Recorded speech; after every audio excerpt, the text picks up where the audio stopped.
Voilà, présent avec nous pour cette demi-heure. Tout d'abord Karim Berouka qui a fait les ballons dirigeables répliques de poupées gonflables aux éditions ActuSF, une fantaisie très déjantée, avec un roman qui est à venir également. Adrien Parti, Adrien Thomas, c'est pas tout à fait. Charlotte Bousquet et Laurent Gidon, et donc Jean-Luc Parcastel, que j'ai vu passer, mais qui va revenir. Juste, l'idée, c'est de faire un petit peu de confronter vos imaginaires en fantaisie, mais peut-être que vous nous disiez déjà quelles sont vos influences et les auteurs qui vous ont marqué en fantaisie. Laurent, si tu veux commencer. C'est moi qui commence. Est-ce que le micro fonctionne? Oui. Oui. Est-ce que les gens écoutent? Oui. Est-ce qu'il y a des gens? Donc la question, s'il te plaît. Des influences, des auteurs préférés en fantaisie? Mes auteurs préférés en fantaisie, Jack Vance. Voilà. C'est réglé, Jack Vance. Et pour quelle raison? Pour quelle raison? Parce que c'est le meilleur. D'accord.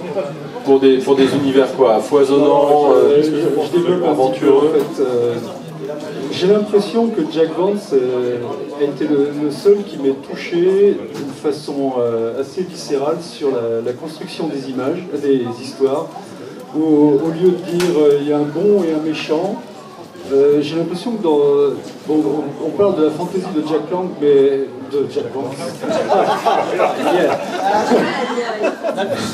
Je n'ai pas peur de la route, faut qu'on écoute. Donc Jack Vance, j'ai l'impression que dans sa fantaisie, mais aussi dans sa science-fiction, il a développé une façon de construire les histoires qui n'est pas sur une opposition entre un bon et un méchant, et plutôt sur la construction d'ambitions contradictoires chez des personnages, et que, sans jugement, ces ambitions contradictoires vont amener soit une confrontation, soit une harmonisation. Et par rapport, si je compare par exemple la trilogie de Lyonès à la trilogie du Seigneur des Anneaux bien connue, il n'y a pas un mal absolu chez Jack Vance. Il n'y a pas un mal qu'il va falloir combattre et anéantir. Il y a plutôt des gens qui ont des objectifs différents. Et ces objectifs arrivent par la magie de la construction narrative à être contradictoires. Et il peut y avoir confrontation, il peut y avoir harmonisation. C'est ça qui m'a le plus marqué chez Jack Vance quand j'y réfléchis a posteriori. Et c'est comme ça que j'ai eu envie de construire mes histoires lorsque la chance m'a été donnée de le faire. Ouais, il est plus peut-être sur les personnages que sur les constructions de monde politiquement ou... Je ne suis pas sûr, puisque c'est quand même un des inventeurs de ce qu'on a appelé le planète opéra. C'est-à-dire imaginer des conditions, que ce soit physiques ou politiques, ou politique découlant des conditions physiques dans un environnement, et de voir comment les hommes vivent à l'intérieur de ça. Donc cette histoire de rapport univers-personnage, je pense qu'il n'est pas c'est pas une idée très opérante sur Jack Vance. Son approche est très... les hommes ne sont pas les résultats d'imagination de l'auteur, mais des enfants de l'univers que l'auteur a créé. D'accord. Pour moi. Dernier arrivé, premier servi, Jean-Luc Parcastel. On était en train de parler des influences en fantaisie. Quels sont les auteurs toi, qui t'ont marqué? Les auteurs qui m'ont marqué, alors ça c'est assez amusant, parce que finalement ça ne sera peut-être pas forcément des auteurs que de fantaisie. Alors moi, le livre que je relis le plus souvent, c'est L'Appelé de Nathalie Henneberg, qui est mon livre préféré, et qui n'est pas du tout de la fantaisie, c'est plutôt du space opéra. Après, tout à l'heure, j'entendais que tu parlais de Jack Vance. Moi, j'avais adoré la cycle de Chai. J'avais découvert quand j'étais gosse. En SF, Les Noms des Étoiles, par exemple, de Hamilton. En général, j'aime beaucoup l'œuvre de Hamilton, ou de Lou Brackett, sa femme. Donc, l'époque où, en fait, la frontière, finalement, entre les deux genres, entre la fantasy et la SF, en fait, on pouvait traiter des histoires de fantasy, des histoires de SF, comme on traiterait des histoires de fantasy, avec une dimension aventure qui était presque, à l'époque, entre les deux, donc ça, j'adorais. Alors, en fantasy, après, bon, bien sûr, je citerai Howard, évidemment, comme beaucoup de personnes. Un des premiers livres que j'ai écrits, ça serait plutôt dans le style de Howard. Après, il y a Moorcock, parce que j'étais tombé dedans. J'avais découvert Alors justement, c'est assez marrant finalement avec le Galou qui se déroule dans une France médiéval parallèle au sud de la France. Voilà. Et dans Hawkmoon, ça commence avec Morte, par exemple, avec le Conterrain, etc. Donc ça m'a fait beaucoup plu, ce côté-là, de lieux que je connaissais bien. J'avais trouvé ça amusant qu'un auteur anglais fasse une histoire. Bon, j'avais commencé par Elric, et puis quand on est ado, Elric, ça marque durablement en plus. C'est le genre de récit, voilà. Quand on est plus grand, après ça, on s'en détache un peu plus. Et autrement, bon, en fantasy, ces dernières années, ce qui m'a quand même le plus surpris, mais là c'est une platitude affligeante, ça va être le Trône de Fer, pour le côté feuilletonesque de la chose. Moi qui adore Alexandre Dumas, et un peu le roman feuilleton, c'est vrai que cet auteur, on se dit que finalement il peut nous balader pendant encore 10 tomes, même 20 tomes, parce que l'histoire principale, en fait, on s'en fout un peu. Il arrive à tirer le fil d'un personnage, et puis hop, il rend ce personnage intéressant. Et il a cette capacité-là de rendre, voilà, les méchants ne sont pas vraiment méchants, ou alors même si c'est des belles raclures, en fait on arrive à les comprendre. Il arrive à nous faire comprendre ses motivations, et ça c'est très fort. Donc ce côté-là m'impressionne quand même. Donc toutes ces influences-là, je pense. Même question pour toi, Charlotte.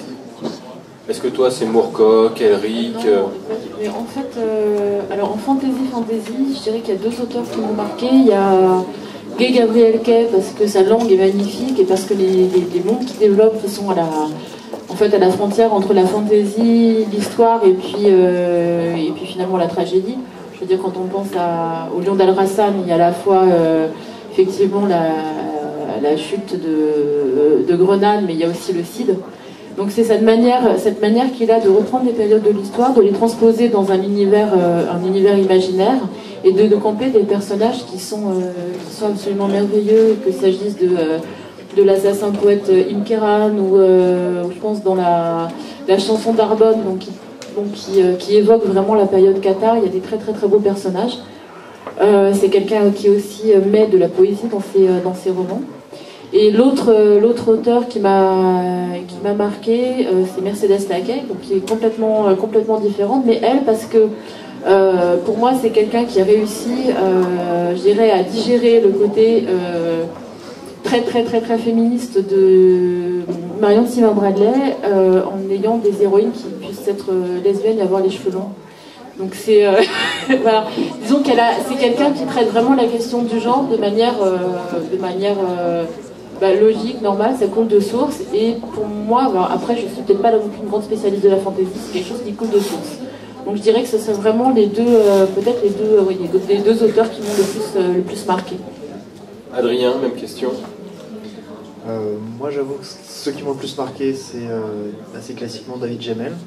Les scènes d'action, les personnages pas mal développés avec du bon caractère. Et David Eddings pour la partie dialogue. Le fait que les personnages s'envoient des vannes tout le long du bouquin, c'est quelque chose qui m'a toujours plu. Qui garde la partie fantasy tout en retenant l'humour, qui à mon avis devrait être obligatoire dans toutes sortes de publications. Enfin, quand on se balade toute la journée avec des haches et des épées, il y a forcément des moments où il y a des vannes qui doivent fuser, quoi, et je ne comprends pas que ce soit pas plus développé.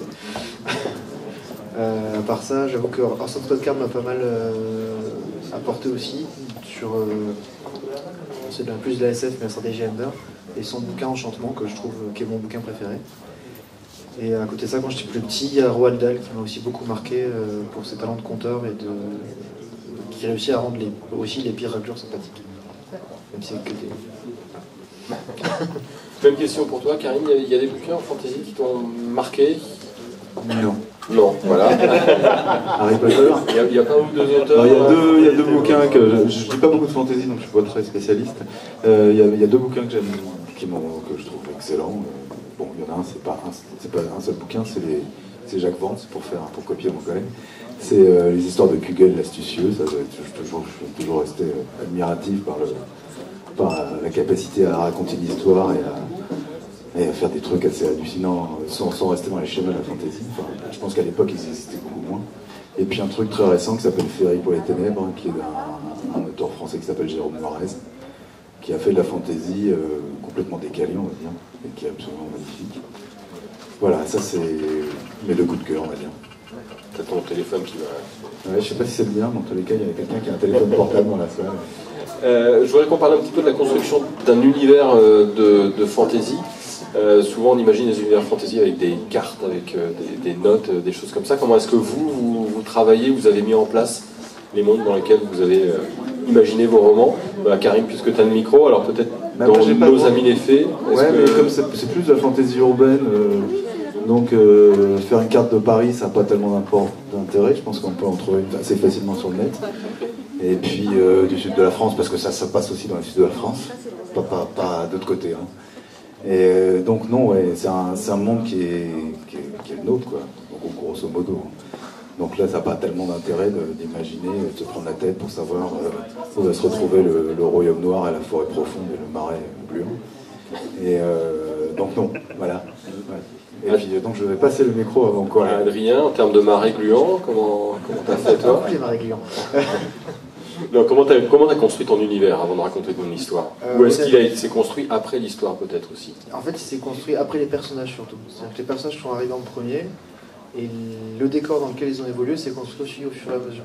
Alors, effectivement, moi par contre j'ai besoin d'une carte pour m'y repérer, et puis notamment pour éviter les aberrations, genre en 4 jours de cheval ils ont fait 8000 km, ce genre de choses qui arrivent régulièrement.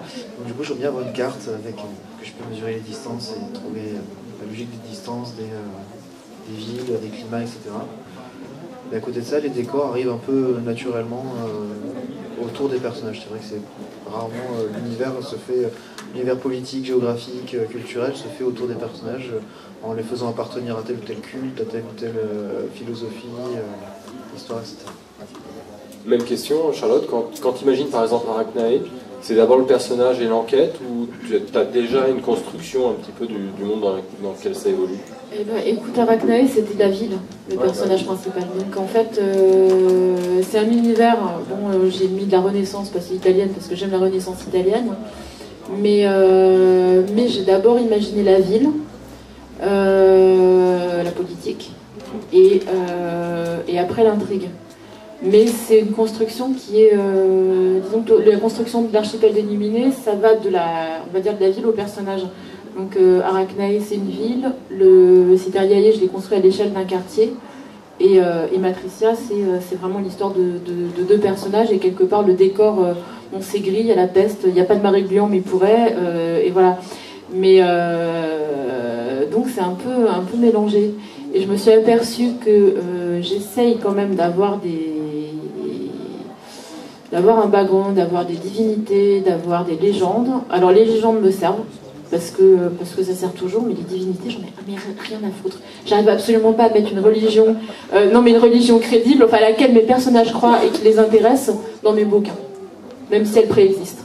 Quand tu dis que tu as d'abord posé le décor, ça veut dire quoi? Des fiches, des plans, un endroit où tu mets à plat le système politique? Pas du tout, mais non, en fait c'est venu... Écoute, Arachnae, j'avais des images. J'avais des images de lieux, j'avais une ambiance assez glauque. J'avais des gens corrompus. Le système politique est venu, je pense, en même temps. C'est une espèce de magma qui est venu comme ça, dont sont quelque part nés les personnages. Voilà. Même question pour toi, Laurent. Quand tu fais Jib, est-ce que tu imagines... Je vais passer le micro à Laurent, moi c'est Jean. Quand je fais Jib, en fait, quand j'ai fait Jib, je me suis dit que j'étais Jack Vance, parce que j'ai le melon, et je suis Jack Vance, j'ai envie d'écrire une histoire à partir de rien, et comment je m'y prends. Et l'idée, c'est donc de partir du personnage. J'ai un personnage c'est le système classique de Jack Vance, un personnage extérieur à un décor ou un environnement va être précipité dedans et va révéler plus ou moins les rouages, les imperfections, ou au contraire tout ce qui est caché dans cet environnement. Donc j'ai commencé par me dire, Jib, c'est qui?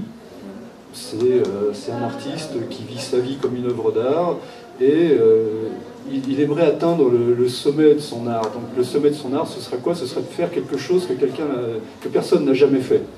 Et puis je me suis dit, qu'est-ce que personne n'aurait jamais fait? Peut-être aller voir cette ville que tout le monde connaît, mais que personne n'a vue. C'est une ville légendaire. Bon, ok, une ville légendaire. Je construis une ville légendaire. Pourquoi est-ce qu'elle est légendaire? Parce que on la connaît. Pourquoi on la connaît? Et c'est par agrégat, voilà, on connaît Ambellian parce que dans cet univers, tiens, quel univers, disons un arc côtier qui ressemble un petit peu aux rives de la Méditerranée, de l'Espagne jusqu'à la côte de l'Italie, où on ne fait que du cabotage de cité à cité. Il y a des marins qui sont capables de traverser. C'est les seuls qui ont les bateaux et la capacité, le savoir-faire pour traverser. Et ces marins, ils viennent d'Ambellian. On les connaît, ils sont super célèbres, parce qu'ils sont les plus forts, mais on ne sait pas d'où ils viennent, on ne sait pas où est Ambellian. Et donc, Ambellian, c'est le sommet de la carrière de Jim. Il veut aller voir Ambellian. Mais pourquoi c'est difficile d'y aller? J'ai commencé à me dire, voilà, quand je faisais de la voile, qu'est-ce qui était dur pour rentrer dans une ville en Bretagne? Il faut tenir compte des marées, des courants, il faut tenir compte des rochers. Et d'où il y aura la passe des crocs, cette espèce d'échancrure où il faut passer, mais il y a des rochers très effilés comme des dents qui empêchent de passer. Il faut attendre le bon moment, il faut... voilà.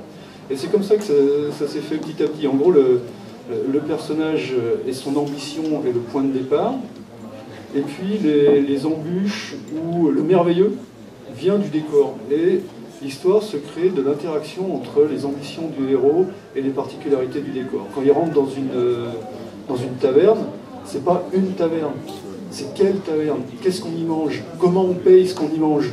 D'où l'idée après des spectacles qui permettent, suivant l'assentiment du public, de manger à l'œil ou de devoir payer très cher, et ainsi de suite. D'accord.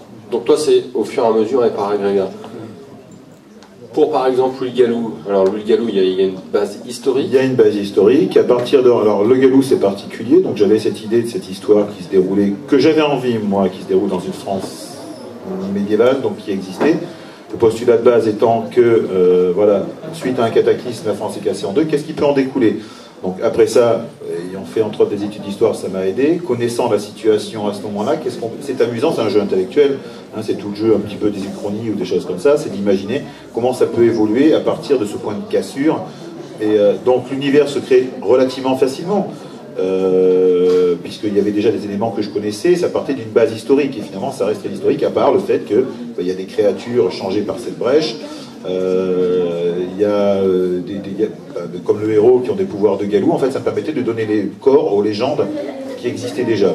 C'est un exercice relativement facile. Toute la difficulté alors était pour moi de ne pas raconter, on va dire, de bêtises, me mettant dans la peau d'un conteur de l'époque. Dans le livre, il est raconté comme on le raconterait au coin du feu par un conteur du Moyen-Âge. Le plus difficile finalement dans l'histoire, c'était d'éviter les néologismes ou ceux qui auraient sorti de l'histoire. Par exemple, je sais pas, on décrit un personnage, on dit il est rouge comme une tomate. Ah mais non, un conteur du Moyen-Âge ne peut pas dire rouge comme une tomate, les tomates on les a découvertes en allant aux Amériques. Ou de dire simplement, tiens, ils attendirent 5 minutes. Ah non, à l'époque il n'y avait pas d'horloge, les 5 minutes on ne savait pas ce que c'était. Donc il faut que je fasse très attention à ça. Donc c'est la principale difficulté. À côté de ça, il y a d'autres livres que j'écris. Là, ça serait pratiquement, il y a une série, par exemple, Planète Opéra que j'ai écrit, qui n'est pas encore édité, qui se déroule dans le futur, où là, j'ai fait pratiquement 300 pages d'univers de background. Et dans ce cas-là, par contre, quand on fait ce genre de choses et qu'on se laisse embarquer par son univers, pour moi, la difficulté, c'est de ne pas en mettre trop dans l'histoire. Parce que pour moi en tout cas, le personnage est à la base de tout. Ce qui fait l'intérêt d'une histoire, c'est avant tout le personnage. Et c'est souvent des fois ce que je reproche dans des livres que moi j'ai lus, de gens, des fois qui viennent par exemple du jeu de rôle, ils se laissent emporter par le background. Et donc le background devient plus important que le personnage. Et moi, si je ressens rien, pour le héros, je dois avouer que je traverse l'histoire comme un passager, comme un peu... Je suis extérieur à l'histoire. Moi, je dois ressentir l'univers. Et je sais très bien par expérience que quand on a trop décrit l'univers, des fois, on a envie trop d'en mettre. Mais finalement, le lecteur, il n'est pas là, enfin, pour qu'on lui décrive par le menu. À la limite, il vaut mieux, pour moi, que le lecteur se dise « Ah, c'est un peu comme... c'est pas un décor de cinéma où, si on contourne, il n'y a rien. » Le lecteur devine qu'il y a plein de choses, on en a encore sous l'accélérateur, et que si on grattait, s'il grattait, il sent que nous, on serait capable de lui répondre sur notre univers. Quitte à la limite à se faire violence en disant « Ça, je le sais, mais je le dis pas. Je le laisse peut-être pour plus tard, ou peut-être que je le dirai jamais. » Mais que le lecteur, lui, sache qu'il comprenne que je sais de quoi je parle, et que s'il pose la question, je pourrais lui répondre. Mais on n'est pas forcé de tout montrer. D'accord ou pas d'accord, les autres? Si vous savez. Moi, je suis 100% d'accord, puisque je reviens encore à Jack Vance. Dans sa série sur l'amas d'Alastor, il commence chaque roman par un tout petit paragraphe qui décrit les conditions physiques de l'univers dans lequel va se passer l'histoire. la taille de la planète, sa période de rotation, la périphérie, la densité, et après on n'en parle plus. L'important, c'est ce qui va se passer dans cet univers. Et là, ça me rappelle aussi un film assez bourrin qui s'appelle Pitch Black, où le fait qu'il y ait une longue période de jour et une longue période de nuit intervient très violemment dans l'histoire. Mais c'est pas expliqué, on ne sait pas pourquoi, et on s'en fout. Par contre, longue période de nuit, importance dans l'histoire, oui. Charlotte, toi Je ne sais pas trop parce que ces derniers temps, moi j'ai lu pas mal de romans young adultes où les univers sont différents. Enfin, tu vois, les univers vont être différents. C'est que des dystopies, mais voilà, tu vas avoir un gouvernement qui va être hyper autoritaire, tu vas avoir un truc qui a beaucoup de règles et tout ça, et en fait, t'as l'impression que tous les univers sont interchangeables. Il n'y a que le personnage, mais du coup, le personnage est complètement creux. Donc pour moi, c'est vraiment une question d'équilibre. L'univers inexistant n'apporte absolument rien. En revanche, cela dit, je suis pas sûre d'avoir lu beaucoup de livres, ou alors d'avoir tenu beaucoup de livres avec seulement un univers et pas de personnage. J'ai même pas d'exemple en tête, en fait. Oui, mais il y a les films. Oui, mais si tu veux, là, c'est comme tu disais tout à l'heure, c'est en fait, c'est le l'acteur du milieu qui est le héros du film, du livre. C'est pas les personnages sont des archétypes. Ouais. Oui. Moi, c'est plus la langue qui me gêne et le fait qu'il n'y ait pas de femme. Mais Ce sont des archétypes, c'est la sainte. oui, mais dans ces cas-là, tu vois, le trône de fer, pour moi, il y a que des archétypes. Je supporte pas ce bouquin, ni le bouquin, ni la série. Tu vois, c'est assez, je sais pas. Je pense que c'est vraiment un mélange. On dérive un peu sur une autre question, hein, mais qui complète, c'est la question des archétypes en fantasy. On a tous un petit peu des lieux communs. Alors, dites-nous, magie ou pas magie, chevalier, pas chevalier, comment... Moi j'aime les archétypes. Ouais. Je trouve ça rigolo parce qu'il met comme terrain de base, de départ. C'est-à-dire moi, ce que je préfère, c'est détourner les archétypes. Partir du magicien bon et généreux et puis en faire en fait un enfoiré qui en fait magouille dans son coin, mais personne ne s'en rend compte parce que tout le monde le prend pour un gentil. Utiliser un elfe et puis en fait en faire une espèce de consanguin dégénéré, on comprend rien. Ou alors un nain qui est brutal, brut, etc. Puis en fait qui cache un gros cœur d'or et qui est... Enfin voilà, c'est que des éléments qui sont de base faciles. Les gros chevaliers, les méchants loups-garous, etc. Réussir à les détourner, en faire quelque chose d'un peu différent. Personne ne les a jamais vus comme ça ou les a jamais imaginés comme ça. C'est un truc qui me plaît bien de personne. Les autres, les archétypes, Karim par exemple avec les fées. J'adore les archétypes. Bah oui. Alors déjà, de quoi on parlait avant, je voulais dire. Ah oui, alors il y a un livre par exemple qui s'appelle, je crois que c'est Italo Calvino, qui s'appelle Les cités invisibles et les villes invisibles, qui est une succession de petits textes magnifiques qui parlent que de villes. Et effectivement, il n'y a pas d'acteur, il n'y a pas de personnage. Je ne sais pas si c'est de la fantaisie vraiment, mais c'est assez génial. Et moi, j'ai toujours rêvé d'avoir une sorte de gros livre de fantaisie qui me raconte l'histoire d'un monde, qui ne me raconte pas l'histoire d'un mec qui commence marmiton dans une cuisine, qui est le 7e fils du 7e ciel, et qui va ensuite péter la tête aux méchants. Hein? Oui, bah, certains trucs Mais après, je suis pas. Après, je pense que c'est dur à vendre. Les gens n'attendent pas ça, et les auteurs sont assez frileux. Et je pense d'autant plus en fantaisie, où on peut revenir sur les archétypes, où la fantaisie, à mon avis, c'est une écriture, une littérature d'archétypes. Eh si. Je vous donne le micro pour réagir. Je crois que justement, quand tu c'est le truc où tu brises tous les archétypes et tu peux tout faire en fantasy. Eh bien, ça devrait, je pense. Mais je pense que les auteurs se donnent jamais, ou très très rarement, cette opportunité. Quand tu me parles, tu dis, j'aime bien jouer avec les archétypes, mais tu gardes quand même l'idée d'avoir un elfe, un nain, tu vois, et ça, c'est des gros archétypes. Bon, après, c'est amusant, t'en fais ce que tu veux, tu peux faire une très bonne histoire avec ces choses-là. Mais c'est assez rare. Quand je parlais tout à l'heure du bouquin de Jérôme Moraes, qui part dans une sorte de délire complètement différent, qui reste de la fantaisie, mais il n'y a pas cette histoire de quête, t'as pas d'élus, t'as pas de... Il n'y a pas tout... T'as pas effectivement un royaume, mais t'as pas... Le royaume n'a pas d'importance, il est là pour... Après, la littérature, c'est un lieu de liberté. Tu fais ce que tu veux avec. En général, je dis pas tous les auteurs de fantasy, c'est pas comme ça, mais en grande majorité, ils vont respecter souvent le schéma, ils vont souvent retomber dans des lieux communs, qui qui sont, et pour en avoir lu quelques-uns, pour avoir bossé dessus, je peux dire que ça se retrouve constamment, quoi. Alors évidemment, si tu lis le livre de Laurent Gidon, c'est pas la même chose. Toi, si tu es pas là-dedans, c'est pas la même chose. Mais même par exemple, quelqu'un comme Fabien Clavel, ok d'accord, je suis un peu fan, mais Fabien, il arrive à créer des univers, donc moi, je pense notamment à Anti-Légende, qui c'est de la fantaisie, mais ça se passe dans le monde de l'index, qui est un monde littéraire, un monde qui reprend, tu vois, mais je dis pas que et ça je trouve que n'existe c'est pas. super réducteur de réduire, enfin tu vois, de dire, même s'il y a une littérature de fantaisie où effectivement tu cherches désespérément autre chose qu'un marmiton ou un garçon d'écurie ou un laitier.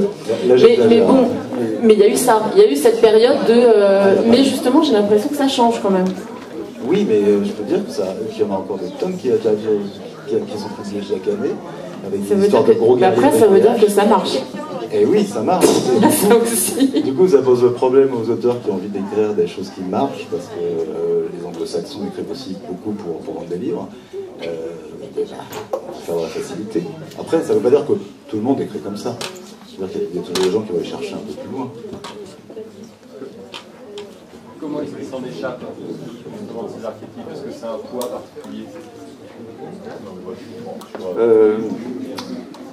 Alors là, je vais lire des mots qui me dépassent de très loin, parce que je suis en train de lire je suis en train de lire un bouquin avec beaucoup de retard. Ça s'appelle Le héros aux 1000 visages de Christopher Campbell, et ça date de 1948. Et c'est toute une analyse des différents mythes. Quand je dis différents, c'est les mythes tout autour de la planète, pour essayer de repérer les invariants du fonctionnement mythologique et comparé aux archétypes jungiens. Deuxième mot que j'aurais jamais dû dire parce que je ne le comprends pas exactement. Mais en gros, l'entreprise de réduction dont parle Karim, elle est à l'œuvre dans pratiquement toutes les histoires. Et cette réflexion de Christopher Campbell, elle me sert de substrat théorique à la réflexion que je porte en ce moment sur la narration non conflictuelle, celle qu'on a abordée avec Contrepoint. Comment est-ce qu'on peut s'abstraire de cette construction sur l'évolution du héros nécessaire, cette évolution et le retour du héros dans le monde pour faire évoluer le monde? Comment est-ce qu'on peut s'en abstraire pour écrire des histoires non conflictuelles? On ne peut pas. Mais si on ne peut pas s'abstraire de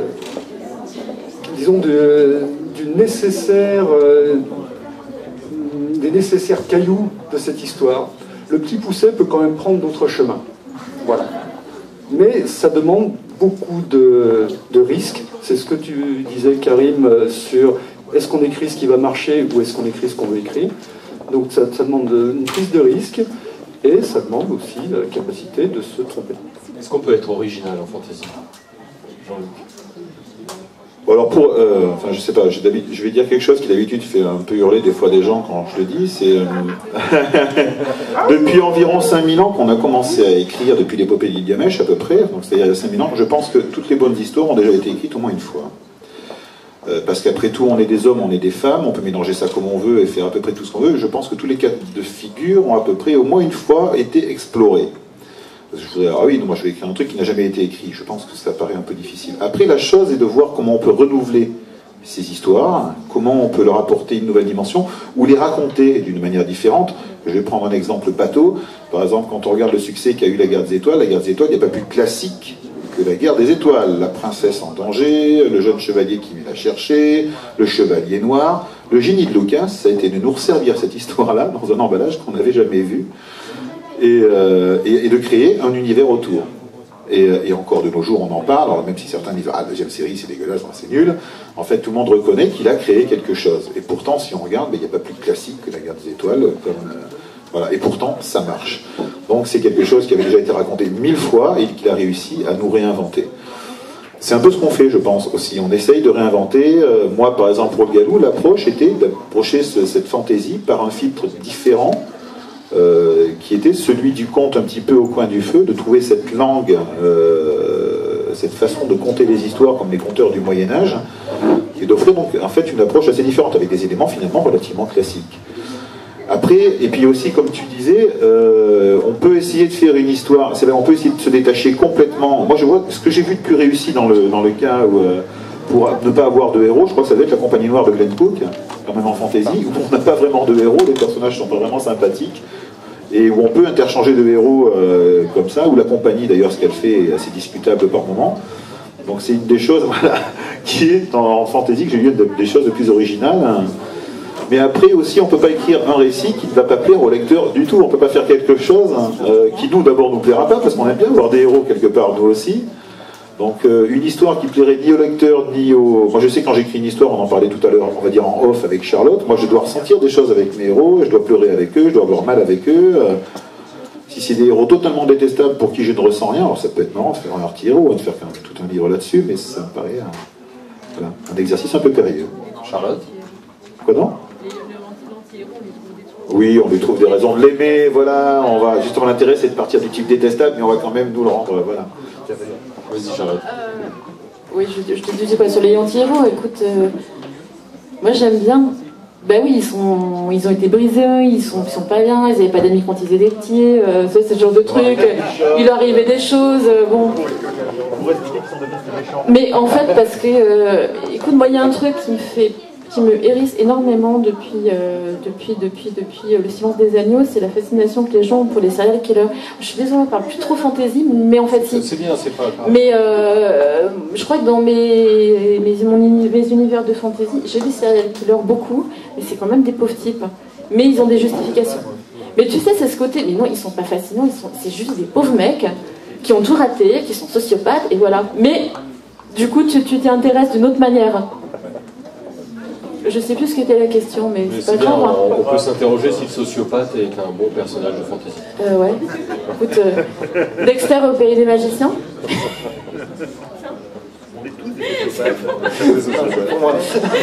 Moi je suis d'accord, oui, il faut. Bon, moi j'ai pas mal de sociopathes et de psychopathes pervers, détestables, narcissiques dans mes bouquins. C'est des bons personnages. C'est des enfoirés profonds qu'on déteste et qu'on craint, mais qui sont intéressants, qui sont effectivement intéressants. Psychologiquement, essayer de comprendre comment ils fonctionnent, comment ils réagissent. Après, effectivement, on peut pas vraiment leur pardonner, pas vraiment les considérer comme des héros mal connus, c'est des enfoirés, point. Mais une fois qu'on part de ce principe-là, qu'on accepte ça, c'est des sales types, des types un peu détestables, mais qui peuvent être intéressants quand même. Ouais, les méchants sont jamais monolithiques en fantasy. Non, moi, en tout cas, c'est quelque chose que j'apprécie pas du tout. C'est vrai que Le Seigneur des Anneaux, notamment, ce qui m'avait gêné dans le personnage de Sauron, c'est que c'était l'enfoiré maléfique qui veut détruire le monde. C'est débile. Enfin, je comprends pas son principe en fait. Pourquoi? Non. Pourquoi il fait ça? Parce qu'il n'a pas eu d'amis quand il était petit. Alors que, étrangement, le personnage de Saruman m'a paru beaucoup plus intéressant parce qu'il était plus humain, il avait des justifications à son retour, changement de veste, il avait la trouille, c'était une flippette, il n'avait pas confiance en ses propres forces. Voilà, c'est une truffe, mais n'empêche qu'il a une justification et c'est un méchant crédible. Pour moi, Sauron l'est pas. C'est un grand machin tout noir, Goldorak, méchant, et voilà. Flippette, c'est pas le qualificatif de... Non, bien sûr. Non, mais, enfin, pour moi, c'est le type qui perd espoir, en fait. C'est l'archétype de celui qui a perdu espoir et qui préfère se rendre directement à l'ennemi plutôt que combattre. Et c'est quelque chose qui est compréhensible d'un point de vue humain, en fait. Et alors que Sauron, je veux détruire tout ce qui passe, ouais, je vois pas trop intérêt. On est en train de terminer la demi-heure qui nous est plus ou moins impartie. Simplement peut-être un petit mot chacun sur les prochains bouquins de fantasy que vous allez faire, ou pas, peut-être. Ou pas. Si, c'est de la fantasy, c'est de la fantasy urbaine. Je peux parler du livre que j'écrirai pas sur le fantasy. Moi, en fantasy, pas tout, pour tout de suite, j'ai pas encore grand chose dans les tuyaux, plutôt du fantastique, avec des loups-garous, mais je peux pas trop en dire plus pour l'instant. Ouais, joli sociopathe, les loups-garous. C'est chouette, les loups-garous. Je sais pas si c'est de la fantaisie, c'est une histoire de voyage dans des tableaux. Donc, comme c'est des univers, les univers de Leonora Carrington et Remedios Varo, ça peut être fantaisie, mais je crois pas que ce soit de la fantaisie pure et dure. D'accord. Laurent? J'aimerais bien avoir l'opportunité de finir le 3e Jib qui bouclerait le passage, le voyage autour de l'arc côtier. Mais d'autre part, là, je finis une histoire d'Uchronie qui a commencé le 12 ou 13 septembre 2012 et qui s'appellera quelque chose d'autre. Jean-Luc? Alors pour l'instant, alors il y a le 3e d'Alban qu'il faudrait bien que je mette à écrire, parce que les lecteurs commencent déjà à me dire quand est-ce que vous le sortez, donc il va bien falloir que j'y pense. Et là par contre, j'ai une trilogie qui devrait sortir, dont les 2 premiers devraient sortir l'année prochaine chez J'ai lu. Par contre, ça va être plutôt aventure, Indiana Jones, Lovecraft, qui va s'appeler Les Enfants d'Erebus, et qui est une suite très libre, on va dire, aux montagnes hallucinées de Lovecraft. Voilà, ambiance un peu pulp, années 30, voilà. Merci à tous, en tout cas. À bientôt.